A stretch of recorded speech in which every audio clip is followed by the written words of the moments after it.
Hello, my book hounds. This is a new release by Samantha Mabry, Clever Creatures of the Night. When Case arrives at her best friend Drea's house in the West Texas woods, she finds her friend isn't there to meet her. And not only do her friend's housemates not know where she is, but they seem to know something they're not saying. Taking place over 24 hours, Case finds hidden journal pages and strange clues in the house that make her think something sinister may have happened to Drea. So Samantha Mabry is the author of Tigers Not Daughters and A Fierce and Subtle Poison. Clever Creatures of the Night is young adult fiction. It has a great mysterious premise, which reminded me a bit of point-and-click adventure games or puzzle games when I started reading. And it has wonderful cover art. I really didn't like this one. I always feel bad when I have to say that, but it's really true. It starts off well. It has great atmosphere. The skies are smoky and the cab driver has never heard of the road that the house is on. We're in the middle of nowhere. It's remote and wild. And the house itself is awesome. It's crumbling and it seems to sort of be on a tilt. The front steps are broken. Bricks are coming loose. Fencing is rusted, and the whole thing is covered in vines. Even though the outside is crumbling, inside the people that Drea was living with are all bright and shiny, looking like they don't sweat. So into this space is woven two stories, or two mysteries. There's Case's past and an event that left her scarred. And so we kind of learn about that over the course of the book. And then there's the present, what is happening in the house and the mystery of where Drea is. These two plots are set up well, but the book just doesn't really come together. I had a few issues. Firstly, the book foreshadows something that hints that either magic realism kind of a narrative or a haunting is sort of going to happen, with one of the lead characters being compared to a local witch of legend, and then nothing comes of this. Like, it just doesn't deliver that. Decides not to go there, which is kind of annoying. Partway through the book, about a third or halfway in, an apocalyptic type event is mentioned, making it seem like this is all in a dystopian future. But because none of that was set up before, like everything outside the house seems fine, phones work as usual, stores are fully stocked, society has not broken down. So it really feels like this was decided later on in the book as the author was writing and not really built into the story well. At first, another thing, at first Case has tremors in the first sort of chapter or opening pages of the book, little hand tremors. And then later in the book, we're told that she has scars on her arms, and then later scars on her face.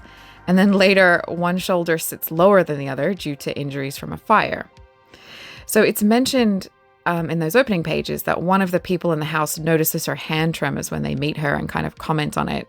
But that doesn't make sense, because why would you notice the hand tremors and not that her shoulders rest at a tilt and her face is scarred? Like, it seems like that would be what you might notice first, you know? Yeah, it's really odd. Just a side note to this, which is also odd.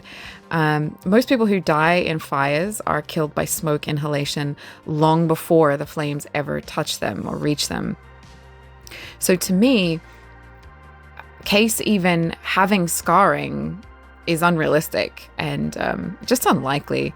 I mean, it would make more sense if there was a sort of an accident, so the flames kind of came up suddenly, but well, I don't want to tell you too much actually in case you want to read it, but yeah, that's not how it works. And I feel like a lot of people would know that. I mean, I grew up knowing that as a child, so I'm not sure sort of who, anyway, moving along.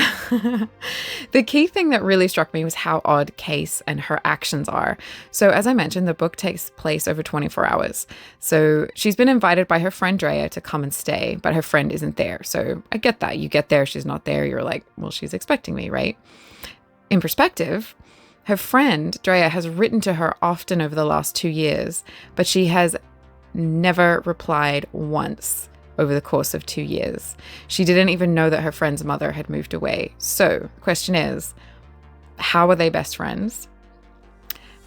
And people in the house say that her friend never mentioned her. And also, since she never replied, it's really not odd that her friend isn't there to meet her. Like, she doesn't know you're coming because you never replied for 2 years. And then when she invited you, you never, confirmed. So it kind of takes the wind out of the sails of the whole, where is Drea? She could be anywhere. It's really no big deal, It's actually more odd that Case is there when you think about it, because she didn't really confirm that she was coming. When she gets there, she's pretty rude and abrupt to all of the housemates. She doesn't really have any manners. She doesn't offer to help cook. She doesn't clean up after herself. She borrows a shirt in one scene, even though she has her own clothes. And she leaves her dirty clothes on the floor just for somebody else to pick up. So to me, Drea's housemates not wanting to help her really isn't strange. It's kind of like this weird person has turned up at their house who their housemate has never mentioned. And she's kind of acting really strange as if they've done something to her friend. Do you know what I mean? It just doesn't really add up to a story, And then over the course of the book, we learn that Case can get physically aggressive. There are about 3 times mentioned where she hits someone in the face, and then afterwards justifies her actions to herself and shows no remorse. So to me, that's a pretty concerning. It's just pretty concerning. She's angry at the police later for not immediately believing her story, but throughout the book, I don't believe her story. If she came to me with that story, I would just dismiss her very quickly. There's no evidence of a crime. All she has are some diary entries, and that a friend she never spoke to isn't where she thought she would be. So, and even at the end of the book, I was kind of not really convinced that there was a crime. I don't want to say more than that. I think you could arguably say there was or wasn't a crime. But I don't want, because that's the ending. I don't want to spoil it for you. But at the end, I was just kind of like, okay, that was a thing that happened, There's not a lot of tension in this book, and there's a lot of wandering around with not much happening. To me, it felt like what the author did was created a haunted house mystery idea, and then also had an idea for a Bible Belt set end of days apocalypse story, and just kind of didn't really have anywhere to go with either of those two, so just loosely sewed them together and didn't. I mean, even just reading it, there are so many things where I would just think that an edit would pick up on that. But yeah, there's themes of classism and America in its latter days. There's a bit of maybe racism, themes of racism thrown in as well. Honestly, these themes didn't really feel necessary. Like, they just weren't fleshed out or explored. They were just sort of thrown in there. So yeah, when I learned later into the story that Drea and Case are Latina, I just felt like the book was trying to copy Mexican Gothic from that point forward. And it seemed odd to wait so long to mention that, almost like the author had decided that like part of the way through a draft, and it hadn't kind of gone back and put it in, consistently. So yeah, I wanted to like this one. I may have liked it if it had stuck to either spooky house in the woods kind of Gothic or the apocalyptic story. I think either of those things are, kind of fascinating and, great themes or great settings for stories. But just neither idea was really fleshed out, and the mystery felt flat because in a few ways there wasn't enough reason to believe that there was one. I just got more and more annoyed as the book went on until the last chapters. And then at that point, I was just, what was I reading? I was just sitting there thinking at this point, there's a guy from the gas station wandering around in a forest with Case. And I was like, why would anybody do that? That's pretty crazy behavior on both parts. And it was all just so melodramatic and so unbelievable. And her behavior was so at odds with the reality of the story that was created that I was just kind of a bit detached and bored by that point. There are just so many inconsistencies. Like in one chapter, she's having a bath, and then later we learn that there's a water shortage. So at the end, we're meant to accept that Case is going to be okay because even though she lost Drea, who she never replied to anyway, she's now friends with gas station guy. All's well that ends well. Who is the real bad guy in this story? And like, what did I just read? I mean, I feel so bad. Writing a book is hard, and you know, it's okay to have some inconsistencies, or I mean, some books you read them and you know, you enjoy them and you learn something. So you kind of will forgive or just not mind some mistakes and inconsistencies. I don't think that's like the end of the world. And I don't want to be, you know, harsh on a book. But this one was just, I literally at the end, I was annoyed at having read it. I did not feel good after reading this book. I felt like my time had been wasted. So that's my opinion. If you read this and liked this, no shade on you. Like, everybody likes something different. And I know that even though we can be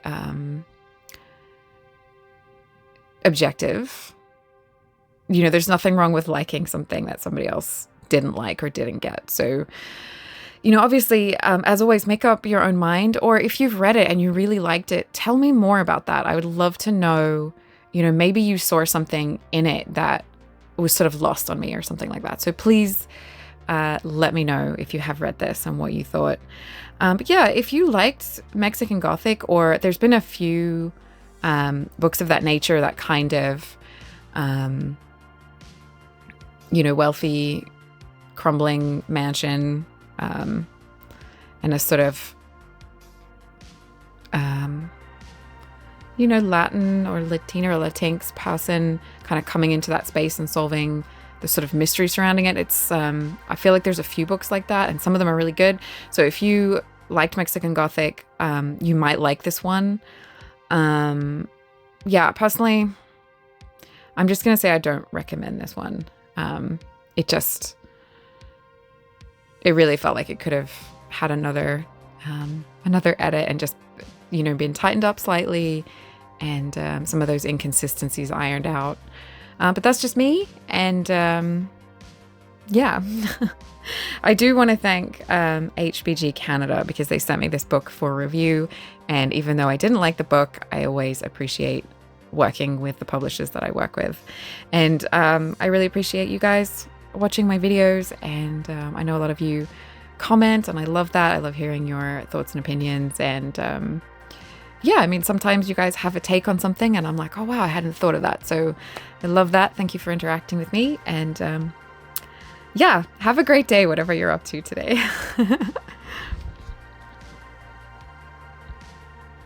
You can check out some of my other videos. I also have another channel and socials, so you can find links below if you want more of that. And if you want to hang out again, remember to like and subscribe. And you can always leave a comment, let me know what you thought, or let me know what else you might want to see. Thank you.